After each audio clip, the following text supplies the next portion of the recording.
This week, fashion designers gathered in New York City to showcase their upcoming collections for next spring.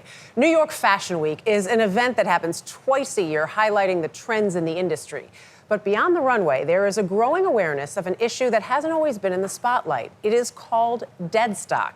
And Elaine Quijano is here to educate us on this. Elaine, it's always good to see you. Good morning. Oh, good morning. Great to see you, Dana. Well, you've most likely heard the term overstock when it comes to inventory, but there's also what's known as deadstock. Now, that can be anything from unsold products to the raw materials used to create them. It happens in all manufacturing streams, but the fashion industry is one of the largest contributors to this problem. So we got a first-hand look at the issue throughout one of the fashion capitals of the world. We're on 7th Avenue in Midtown, Manhattan's garment district. Initially, this was the epicenter for a lot of fabric. Courier Lawrence Murphy's route includes pickups at some of the most esteemed fashion houses in the world. One location had garments for over 40 years. Today, we're stopping by Carolina Herrera's workshop.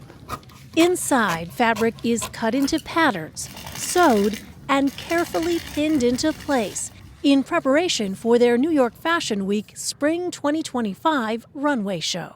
But we're not just here for the latest collection, we're here for the scraps.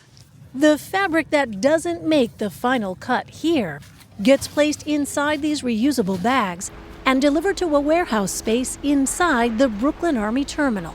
Good. All right.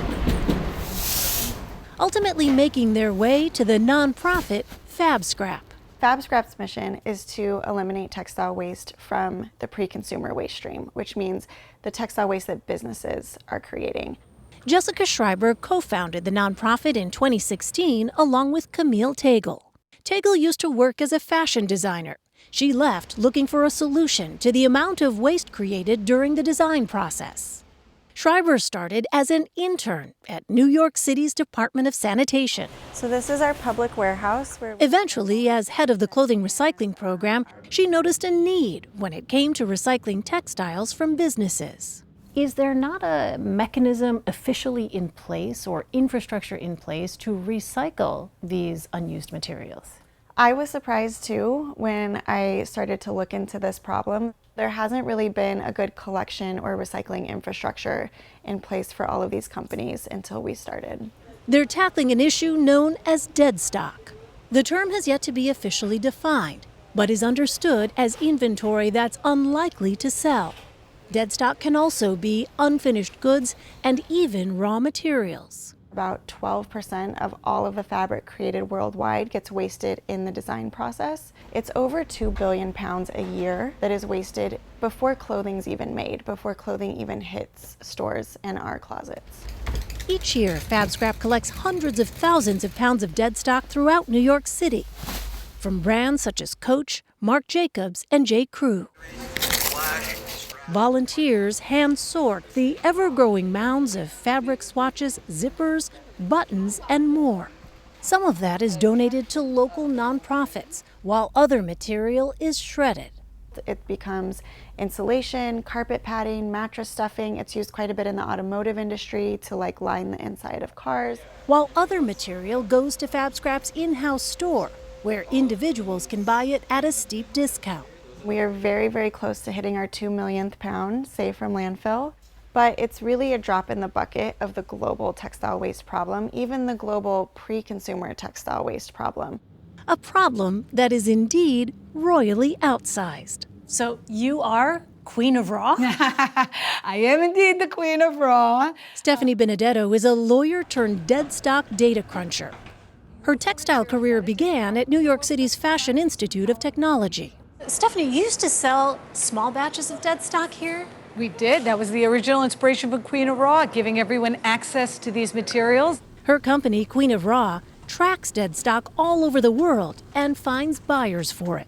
Why do you think this wasn't tackled before? Because this was not the focus of the business. Dealing with the excess, the unused, everything up and down the supply chain that didn't get to that end consumer, not their business, not their focus, someone else's problem. Until now. Now it's become everyone's problem.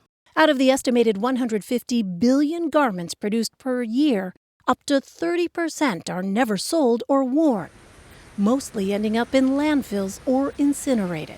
When we first started looking at this issue of dead stock, and it looked like around $120 billion a year, and then because of a number of factors like the pandemic, and also because of the rise of social media and everyone wanting instant fashion, that number has risen, and now at $1.77 trillion. That trillion-dollar price tag is not only a financial problem, but an environmental one as well. Fashion production makes up around 10% of the world's carbon emissions and uses 26.4 trillion gallons of water every year. For its part, Fabscrap continues to make its own inroads in the fashion world. They've grown to work with over 800 companies, making a change one scrap at a time. Are consumers, you think, starting to become more aware of issues like dead stock?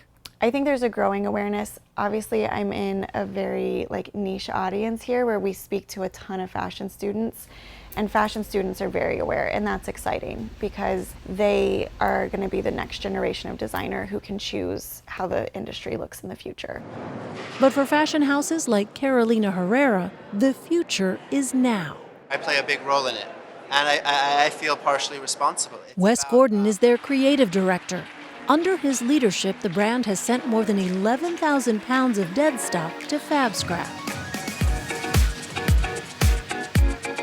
As his latest collection debuted earlier this week, Gordon told us he's focused not just on trends, but on what his industry is leaving behind.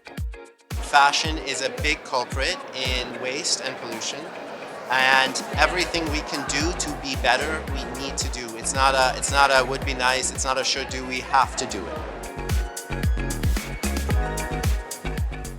So I brought a piece of the fabric that we saw in the pattern room, and if you want to just feel it, this is custom made like for fine Carolina material. Herrera, and Yeah. that was on the cutting room floor. It's an opportunity for young, very nice, Very but young nice. designers can get that for a fraction of the cost through Fabscrap, and it's a wonderful opportunity for them to be creative, have quality materials, and keep those materials out of landfill. 12% of all fabric is 2 billion Shocking. pounds. It really is shocking It's how good many that people are doing something now. Never too late to start. Elaine, thanks.